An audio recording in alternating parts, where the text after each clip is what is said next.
welcome back to my YouTube channel, guys. Thank you so much for tuning in to this channel.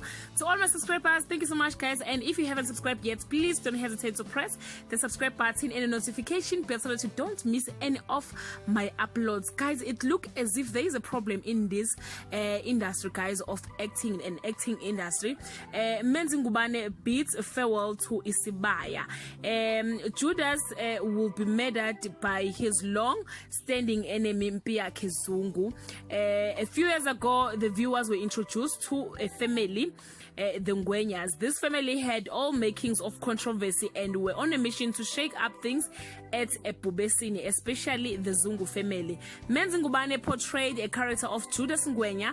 Ilanga Langa reported that the powers that be had hit a wall regarding Judas' character's development and storyline, which resulted in the termination of his acting services.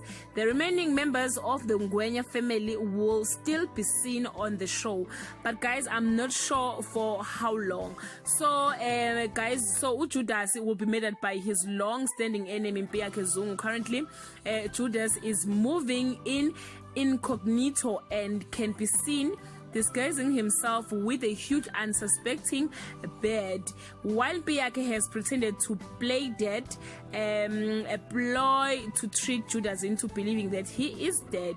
Thereafter, Mpiyake will come out gunning, blazing, and kill his unsuspecting enemy Judas, guys. We wish him all the best, guys, but truly speaking, his storyline was not interesting at all lately. You can leave your comment below and share your thoughts. Till we meet again, I love you so much, guys. Bye.